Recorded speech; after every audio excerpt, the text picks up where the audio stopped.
Bonjour à toutes et à tous, et aujourd'hui, surtout à toutes. J'aurais pu appeler cette vidéo masterclass ovule, mais comme masterclass testicule, mais il y aura une masterclass spermatozoïde pour ça. Mais là, je l'ai appelé la vérité sur la fertilité des femmes. En tant que femme, en fait, s'il y a une société qui est patriarcale, c'est bien celle de l'éducation. Parce qu'elle considère que les femmes ne devraient pas être éduquées sur leur corps. Or, on me dit « Oh, mais Thomas, t'es féministe » ou « T'es misogyne ».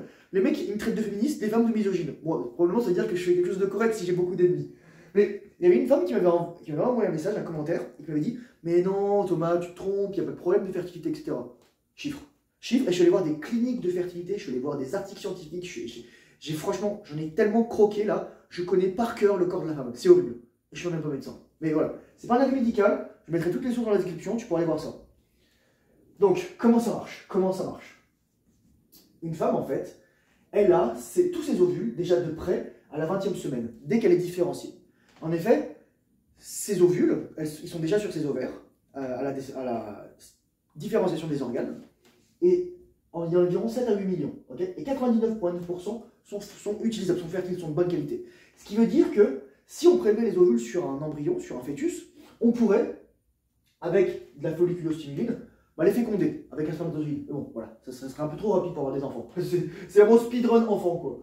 Mais déjà, à la naissance, on a perdu entre 75 et 85%. On passe de 7 à 8 millions à 1 à 2 millions à la naissance, juste à la naissance.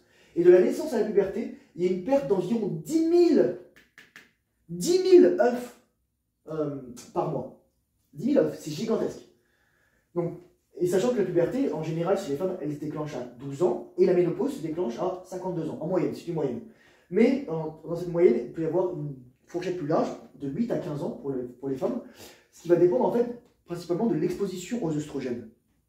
C'est très important. Par exemple, les phytoestrogènes comme la bière. Un phytoestrogène, c'est quoi? C'est le but en fait, par exemple, de la bière, c'est de faire en sorte que les insectes qui bouffent le houblon, ils deviennent tous femelles, ils n'arrivent plus à se reproduire. Et lorsqu'on file de la bière à une femme, elle a des plus gros seins, elle a sa puberté plus tôt, et elle a ses règles plus tôt. Et lorsqu'on file de la bière à un homme, il a des seins aussi. Voilà. C'est juste ça, c'est des phytoestrogènes.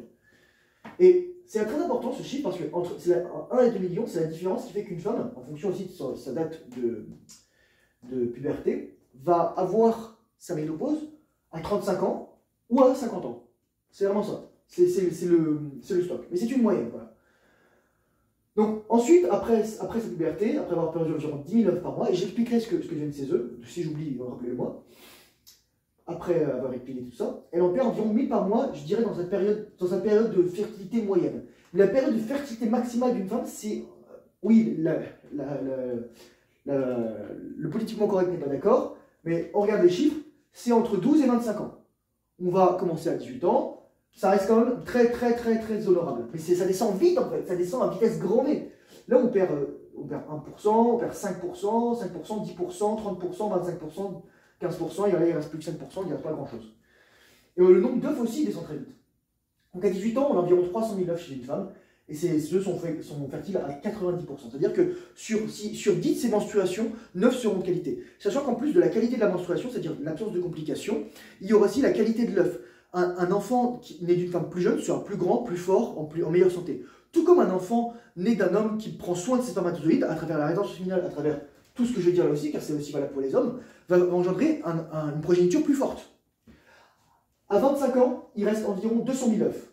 Donc elle continue d'en perdre environ 1000 par mois, et c'est une moyenne, hein, et les œufs sont fertiles à 80%. Donc là, on est descendu, on est passé de 9 sur 10 à 8 sur 10. À 30 ans, il reste que 100 000 œufs. Et là, déjà, on est à 50% d'avoir une grossesse avec des complications, ou une grossesse qui ne va pas bien se passer, ou alors un enfant sous-optimal, littéralement. À 35 ans, on est à 25% d'avoir une grossesse sans complications, etc.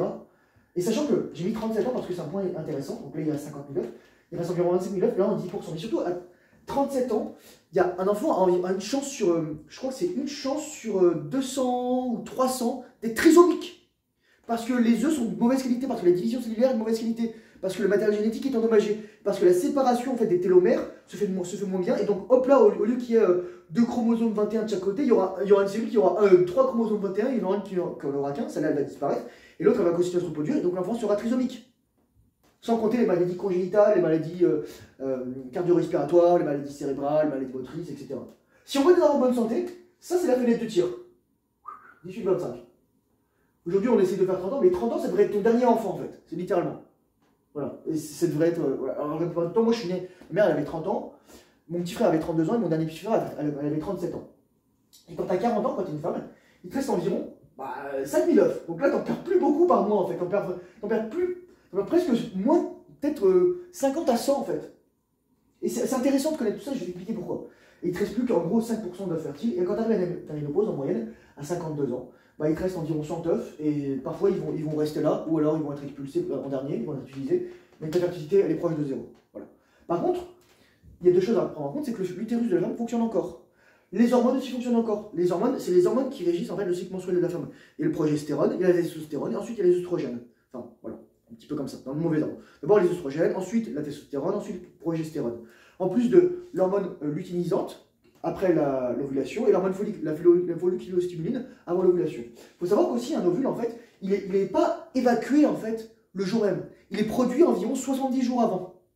Et 70 jours avant, le début du cycle. Le début du cycle qui commence lorsque la femme saigne. Donc le prochain cycle, la prochaine ovulation, elle aura lieu environ 14 à 15 jours. Il faut savoir que pendant très longtemps, les femmes étaient calquées sur le cycle de la lune. Donc là, en plus, on arrive à la nouvelle lune le 11 mars, et normalement, c'est le moment où les femmes, elles avaient leurs règles, et ensuite, elles avaient leur ovulation à la pleine lune. Et oui, c'est ça. Qu'est-ce qui se passe ensuite? Donc le cycle menstruel, il est régi par 3 types d'oestrogènes. Donc il y a l'estrone, l'estriol, l'estradiol. Et c'est en fait, c'est cet équilibre d'oestrogènes qui va faire en sorte où situe la femme, dans son cycle menstruel, mais aussi dans sa période de fertilité. Les hormones vont se rééquilibrer et ensuite, ça sera une ligne stable. En fait, les femmes ménopausées ont un cycle hormonal qui est très proche de celui de l'homme. Et c'est vrai, beaucoup plus stable. Au niveau de la formation des ovules, je disais qu'en fait, les ovules sont produits environ 70 jours avant donc, le début du cycle. Et donc, ils arrivent à maturité à 85-90 jours, c'est-à-dire le moment où la femme ovule. Mais donc, ça veut dire que les ovules qui ne sont pas dans la bonne fenêtre de tir, par exemple, imaginons, ça c'est l'ovulation, ça c'est la menstruation. Si l'ovule, par exemple, il est là, parce qu'il y a la folliculostimuline en fait qui est créée, par exemple, s'il est créé 30 jours avant, donc c'est-à-dire que là, il arrive avant l'ovulation, donc c'est-à-dire que ça va bon, donc il arrive dans 40 jours, il ratera la prochaine menstruation, la prochaine ovulation, il va arriver à maturité ici, donc en fait il sera écarté. Donc c'est bizarre comment c'est fait, mais tous les jours les femmes vont utiliser des œufs immatures pour les différencier. C'est comme ça que ça marche au niveau des ovaires. Pardon, excuse-moi.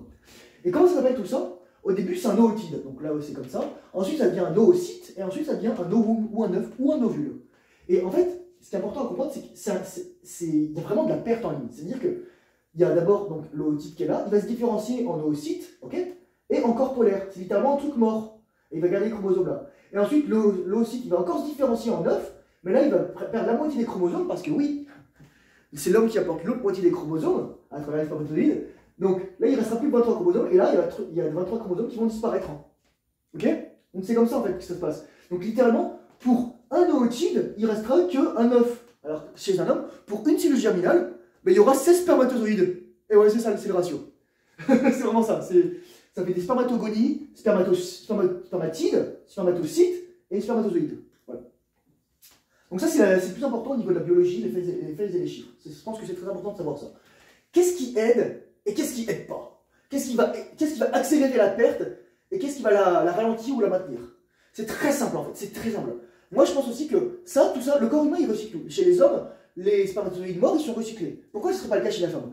Et en fait la femme, plus elle va avoir un mode de vie déréglé, plus elle va taper dans ses réserves, plus elle va avoir d'œufs qui vont être utilisés pour réparer son corps. Parce que finalement ce sont des cellules souches quand même. Ce sont des cellules totipotentes, elles peuvent tout faire. C'est littéralement des cellules qui peuvent créer un être humain si on la féconde. Donc elles peuvent tout faire. Elles n'ont pas l'âge en fait des cellules de la femme. C'est pour ça qu'en fait elles peuvent donner naissance à un enfant qui a 0 ans. Et pas comme un clone, un clone qui a un être vivant qui a l'âge en fait de nos cellules. Moi mes cellules, elles ont 33 ans quoi. C'est-à-dire que si on me clonait, mon clone il aurait 33 ans déjà. Même si c'est un bébé. C'est-à-dire que ses cellules seraient déjà vieilles. Donc il mourrait à 30 ans ou 60 ans quoi. On vit vieux dans ma famille, donc probablement il vivra à 70 ans quand même quoi. Mais ce qui va aider c'est ça, c'est d'avoir un mode de vie simple pour éviter d'avoir à taper là-dedans quoi. Donc, qu'est-ce qui aide? Santé, envers. La virginité, c'est con, mais parce que quand t'es vierge, en fait, t'es pas marqué par un homme, t'as pas de microchimère, t'as pas de problème immunitaire, t'as pas de matériel génétique qui ne t'appartient pas. Donc, bien sûr, voilà, les grossesses aussi, ça va y avoir un impact, mais les grossesses, apporte des cellules souches chez la femme, en fait, de la part du fœtus. Ça, c'est ça qui est intéressant. La grossesse, c'est un moment de rajeunissement. Donc, je ne vais pas le mettre dans le bon ni dans le mauvais, parce que la grossesse, finalement, c'est quelque chose qui doit rester un choix. Mais un choix éclairé. Dire qu'une femme qui dit « Ah, mais je vais avoir mes enfants à 35 ans », aucun homme va te choisir. Et j'expliquerai ça pourquoi. Ou alors, l'homme, il a vraiment pas de choix. Et t'as pas envie d'avoir un homme qui a pas de choix quand c'était une femme. T'as envie d'avoir un homme qui, tu sais, qui est masculin, qui a des choix de femme, mais qui te choisit toi. Qui a choisi d'être avec toi. Avoir un environnement sain. Pas de pollution, pas d'ondes électromagnétiques, pas de fumée, pas de tabac, pas d'alcool, etc. Une diète cétogène. C'est con, mais la femme a besoin d'énormément de gras dans son système menstruel. Elle a besoin de protéines, elle a besoin de fer, elle perd du sang après tout. Elle a besoin d'autres minéraux, du zinc, du cuivre, elle a besoin du bore, etc. Enfin, c'est ça, elle a besoin d'une diète riche en gras. Il y a des femmes qui avaient carrément plus leur menstruation, mais qui continuent de créer des œufs parce qu'elles les avaient un régime uniquement en glucides, ou qu'elles ne mangeaient pas de cholestérol, ou qu'elles ne mangeaient pas de gras. Le corps jaune, en fait, et va produire énormément de progestérone. Et c'est quoi le précurseur de la progestérone? C'est le cholestérol. C'est quoi le précurseur de toutes les hormones stéroïdiennes? Estrone, estriol, estradiol, testostérone, etc. C'est le cholestérol. Donc, le cholestérol, c'est pas un problème. Je mettrai une vidéo aussi que ma mère m'a envoyée, qui est intéressante. Ma mère est infirmière, hein, mon père est médecin, donc même si c'est pas du conseil médical, je sais de quoi je parle. Je sais de quoi je parle. Le soleil, pourquoi le soleil? Parce que le précurseur de la vitamine D, c'est aussi le cholestérol. Et la vitamine D est un anti-inflammatoire, est un immunomodulateur. Et donc, s'il n'y a pas d'inflammation, on n'est pas obligé de taper dans nos réserves pour régénérer notre corps. La folliculostimuline, pour bien avoir plein d'œufs fertiles. C'est souvent les femmes qui auront plus de folliculostimuline qui vont par avant avoir des grossesses multiples. Parce qu'il y aura 2 ovules qui vont être sécrétés en même temps de chaque ovaire. Donc, il va y avoir des jumeaux ou des faux jumeaux. Du sport aussi va garder le taux de graisse basse. Pourquoi? Parce que moins on a de graisse, moins on a d'inflammation, moins on a de poids porté. Oui, parce qu'en fait, les cellules de graisse, elles produisent des enzymes, mais aussi des molécules de signalisation comme des cytokines ou des interleukines. Et par exemple, ces enzymes, chez l'homme, c'est l'aromatase qui va faire en sorte que les œstrogènes se transforment en testostérone. La testostérone se transforme en œstrogène. Donc les hommes vont avoir des traits féminins, la voix plus aiguë, moins de drive sexuel, des man boobs, et voilà, et être faible, avoir un métabolisme faible. Et chez la femme, en fait, ça va donner de l'hirsutisme parce qu'ils auront plus de testostérone. Elles vont avoir des poils, elles vont avoir de la barbe, elles vont avoir un gros nez, des grosses oreilles, elles vont. Ça, c'est pas beau, une femme qui a de l'hirsutisme. Bah, moi, j'ai pas envie qu'une femme ait une barbe comme moi, quoi. Vous voyez ce que je veux dire, une moustache comme moi. En fait, c'est un signe de mauvaise santé. C'est un signe de résistance à l'insuline, souvent. Et là, donc, qu'est-ce qui va pas aider pour les femmes?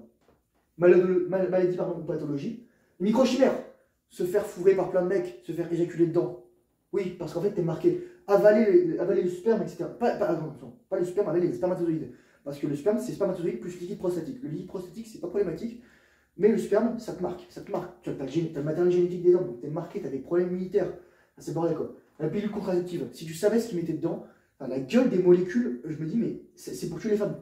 Je voulais rajouter aussi, j'ai vu un reportage super intéressant.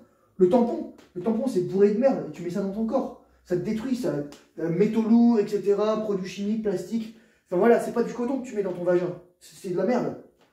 Utilise une serviette ou voilà quoi, une serviette hygiénique.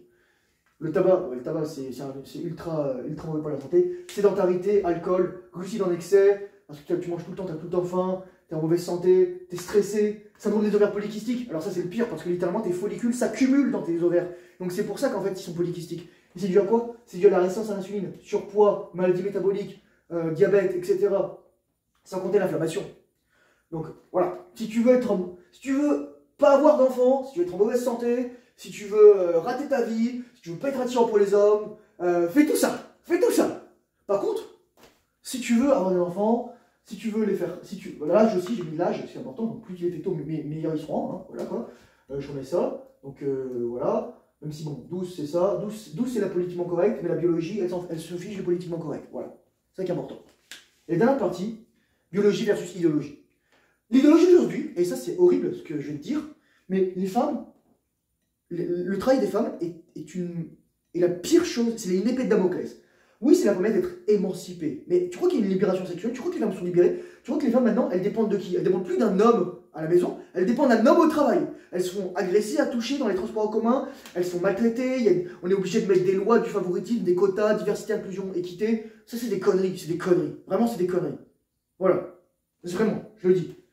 Le travail des femmes est une malédiction parce qu'en fait, une femme ne devrait pas avoir à travailler. Attention, fais attention à ce que j'ai dit. Je n'ai pas dit qu'une femme ne devrait pas avoir la possibilité de travailler, je dis qu'une femme ne devrait pas avoir à travailler pour subvenir à ses besoins. un homme devrait pouvoir prendre soin de la femme. Le problème, c'est qu'on a détruit les lois du mariage aujourd'hui. On a détruit les lois du mariage. C'est fait qu'une femme, en fait, elle se marie avec un homme pour avoir de la subsistance. Ensuite, dès qu'elle n'a plus envie, lui, elle le jette. Parce que ses hormones, parce que le cycle menstruel, parce que aujourd'hui je t'aime, demain je t'aime plus, mais et troisième jour, je t'aime, mais je t'aime plus. Et donc finalement, elle divorce, et voilà. C'est ça en fait. C'est con. Mais si tu agis sur tes émotions, bah, c'est le meilleur moyen de ruiner ta vie. Donc voilà. Une femme, elle devrait avoir la. En fait, un homme devrait prendre soin d'une femme, il devrait y avoir une entente, selon moi, où la femme reçoit un montant d'argent de la part de l'homme lorsqu'ils sont mariés, en échange, fidélité, enfants, travaux ménagers, bah, voilà, on fait juste, c'est un contrat de mariage, on se rend dans un contrat. Maintenant, tout est tacite, on n'est pas d'accord, etc. On fait du concubinage, on est copains-copines, ça c'est bien. On est des hook-up, on couche avec des nanas sans lendemain, etc. Parce que les nanas ont des pulsions sexuelles, parce qu'elles ont 35-40 ans, et qu'elles veulent se faire fourrer. Je suis passé par là, hein, littéralement, j'étais l'homme qui couchait avec les femmes qui avaient besoin de sexe, c'était ça. Et elles ne comprennent pas ça. Et le problème, c'est que les femmes, elles ont une mort biologique qui s'appelle la ménopause. Et donc, comme j'ai montré, le nombre d'œufs diminue, la qualité des œufs diminue, et les hormones changent. Donc, moi, c'est de la biologie. Je suis pas là pour te dire, oh, regarde, attention, reptile, alpha, etc. Non, je te dis juste, tic-tac, tic-tac, tic-tac. C'est pas pour te dire, mon Dieu, oh, regarde les femmes, c'est horrible. Non, je suis là pour te dire, pour pas que tu aies à stresser à ça, pour que tu puisses te dire, ouais, voilà. Et comment je fais pour trouver un homme de qualité? Bah, je suis une femme de qualité, féminine, etc. Je prends soin de moi. Même si je fais mon travail sur moi, même si j'ai pas eu forcément un père masculin, même si pas une mère idéale, bah, j'évite de faire comme dans la masterclass body count que j'ai fait, où la nana, elle a couché avec 23 mecs en un an. 23 mecs en un an, ça veut dire littéralement 2 mecs par mois. Et ça fait quoi son âme, ça? Ça fait quoi son âme? C'est ça la question. Il y a aussi la question de la congélation des œufs. Moi, je me mourir de rire. Ouais, non, j'aurai des enfants plus tard. C'est tellement égocentrique en fait, ça, comme calcul. Un homme peut dire ça, parce qu'un homme il est fertile toute sa vie. Et surtout s'il a un rétention séminale, qui fait les bonnes habitudes, qui prend soin de sa santé, il restera ultra fertile toute sa vie. Un homme produit plusieurs dizaines de millions de spermatozoïdes par jour. Ils prennent du temps à maturer, ils prennent 3-4 mois, plus longtemps que les ovules en fait, plus longtemps que les ovules. Et ensuite ils vivent environ 4 mois dans les testicules, avant d'être recyclés. L'homme aussi a des capacités extraordinaires de régénération, mais s'il a un privilège, il est bien là. C'est-à-dire que lui, il est fertile toute sa vie. Et donc c'est pour ça que les femmes, elles doivent profiter de leur beauté, de leur attirance, non pas pour coucher partout et être dégénérées et faire la fête, mais pour trouver un homme bien, de qualité. Et ça demande du travail sur elles-mêmes, parce que la plupart du temps, elles vont être attirées par des mecs toxiques ou des relations sans lendemain. Et c'est vrai, c'est la vérité. Je suis passé par là, je l'ai vu. J'ai vu ce genre de femmes, j'ai fréquenté ce genre de femmes, et ensuite elles arrivent à 30 ans, 25 ans, 30 ans, et ensuite d'un coup, il faudrait que je me trouve un mec. Sauf que c'est une habitude en fait de coucher avec n'importe qui. C'est juste ça en fait. C'est l'idéologie, c'est la société qui nous fait croire qu'il y a une libération sexuelle. C'est la plus grosse connerie de l'univers. On est des êtres de biologie, on est des êtres de. Mais on pourra dire ce qu'on voudra, on pourra faire ce qu'on voudra. On peut même changer de sexe si on veut, se couper les membres. Mais la biologie non pas. Toutes tes cellules, elles resteront soit XX, soit XY. C'est tout. Donc la congélation des œufs, si tu veux des enfants, fais-les tout de suite. Ok? C'est pas. Tu connaîtras ton enfant plus longtemps, tu seras en meilleure santé métabolique, tes ovaires, ton utérus, il fonctionnera mieux, etc. Tu auras des meilleures hormones, profites-en. C'est ça. Congélation des œufs, moi je dis, c'est littéralement la monétisation du corps de la femme. Et là, je vais maintenant passer à la monétisation du corps de l'homme, c'est la banque du sperme. Au Québec, il faut savoir que tu es rémunéré lorsque tu laisses ton sperme. Tu donnes ton sperme. Et donc, il y avait un film qui s'appelait Starbuck, justement, qui parlait de ça. C'était très drôle. Parce qu'à la fin, tous ces enfants qui étaient lui étaient venus le voir. Mais en fait, le sperme, déjà, enfin, moi, je vais dire un truc. La banque du sperme, c'est pas pour les femmes qui ne trouvent pas d'hommes. La banque du sperme, c'est fait pour les couples où l'homme est infertile, où l'homme a du mal. Ou voilà quoi. D'ailleurs, et sauf s'il a une maladie congénitale, l'homme devrait faire le travail pour être fertile. Moi, je pense que si je fais un spermogramme, les spermatozoïdes, là, ils ont un six-pack. C'est vrai. Moi, je pourrais être spermogramme parce que je sais que ça sonne bien là. Mais la banque, il y a une nana, littéralement, je me souviens, alors dédicace à toi, chère femme, si tu te reconnais, fin de trentaine, elle me dit, ah ouais, mais si je trouve pas d'homme, j'irai à la banque du sperme. Je fais, non, la banque du sperme ne sert pas pour les femmes qui n'ont pas trouvé d'homme. Qu'est-ce que tu as fait? Si tu as 37 ans, qu'est-ce que tu as fait ces 15-20 dernières années? Ah, mais j'avais ma carrière, mon travail. Bullshit. Bullshit. Conneries. C'est des conneries, je suis désolé. Je suis désolé. Si t'es pas d'accord, mais m'en fiche. Mais voilà. Faut juste réfléchir avant d'agir et assumer les conséquences de ses actes. C'est ça qui fait qu'on est un adulte. C'est ça qui fait un homme devient un adulte. Et qu'une femme aussi devient une adulte. Mais bon, parfois, la plupart des gens, ils vivent sans les conséquences. Donc, c'est de l'égocentrisme. Vouloir vivre jusqu'à 40 ans sans faire d'enfant, congeler ses heures, on dit ah, j'ai envie d'un gosse. Je trouve un mec, il me féconde, ensuite je le balance, etc. Parce que voilà. Combien de fois j'ai vu cette histoire? On se marie même plus maintenant. Il suffit de voir le paysage des mères célibataires. Voilà. Le plus important, je pense. Pourquoi en fait pourquoi il y a autant de perte de l'âge, j'y reviens. C'est la réparation du corps en fait. Plus ton corps il sera sous attaque, plus ton corps il va faire appel à ses cellules pour le régénérer. Et donc tu seras moins fertile, moins longtemps. Alors que si tu prends soin de ton corps, bah, tu seras plus fertile plus longtemps. Mais bon, dans tous les cas, tu fais tous tes enfants. Moi je dis si tu es une femme, je te donne un conseil. Moi j'étais sorti avec une femme, elle avait eu ses 2 filles à 23 et 27 ans. Voilà. Et franchement, j'ai énorme respect pour elle. Énorme respect pour elle. Elle était début de quarantaine, etc. Parce que même à l'époque, déjà, c'était pas évident. Et donc voilà, si tu veux tes enfants, moi je te dis, fais-les entre 20 et 30 ans. Ton dernier enfant à 30 ans. Si tu veux juste un enfant à 30 ans maximum. Et oui, il y aura des exceptions, il y a des enfants qui naîtront plus tard, 40, 45 ans, etc. Mais est-ce que c'est une bonne chose? Pour un homme, l'homme a l'avantage. L'homme, lorsqu'il n'est pas en train de prendre des risques avec ses métiers dangereux, c'est lui qui vivra le plus longtemps, parce que surtout s'il pratique la rétention séminale, lui, lorsque la femme elle a plus d'œufs et qu'elle est en ménopause, et donc littéralement elle n'a plus de nouvelles sources de régénération, l'homme, il continue de se produire des spermatozoïdes, il continue d'avoir cette énergie, la rétention séminale. Encore une fois, c'est pas quelque chose à la charge contre les femmes. Non, non, non. C'est pour que les hommes et les femmes comprennent comment les femmes fonctionnent, comment le cycle menstruel des femmes fonctionne. D'ailleurs, je pourrais faire une petite courbe ici, très simple pour faire le cycle menstruel. Donc là, on va dire 0, là, on va dire 28, là, on va dire 14. Ça fait ça en fait. Là, j'ai de la progestérone. Donc là, j'ai des oestrogènes. Donc là, la femme a envie qu'on prenne soin d'elle. Enfin, plutôt, la femme est bubbly, la femme, elle est très contente, etc. Donc là, c'est l'oestrogène. Ensuite, là, il y a une autre période, c'est la phase testostérone. Ça, c'est la femme, elle veut faire l'amour. Elle veut faire l'amour.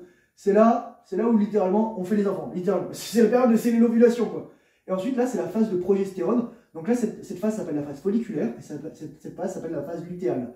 Et là, par contre, c'est une phase progestérone, la femme a besoin qu'on prenne soin d'elle, en fait. Voilà. C'est juste comme ça. Et là, la femme a besoin qu'on la laisse tranquille. Cela dit, j'ai connu des femmes qui, lorsqu'elles avaient leurs règles, elles étaient ultra excitées sexuellement. Me demandez pas comment je sais ça. Encore une fois, moi, je veux juste aider les femmes. Mais si les femmes, elles ne sont pas d'accord avec moi, bah tant pis, hein, voilà. Si c'est de l'idéologie, je m'en fiche. Je veux aussi aider les hommes pour qu'ils comprennent comment mieux aimer les femmes. Merci d'avoir écouté, merci infini gratuit. J'ai mis tous les liens dans la description. Si t'es un homme, tu peux rejoindre ma communauté, Discord, etc. Je fais un bouquin de coaching, je fais du coaching aussi. On peut reprendre un appel ensemble si tu as besoin de discuter plein de choses. Coaching masculinité, coaching relationnel. Enfin voilà. Mon but, c'est vraiment d'aider les hommes et les femmes. Mais surtout les hommes parce que après tout, je suis un homme. Et courage forceneur, bonne rétention séminale, discipline, fais le travail difficile, surtout lorsque tu n'as pas envie. Et je te dis à très bientôt dans une prochaine vidéo. Au revoir.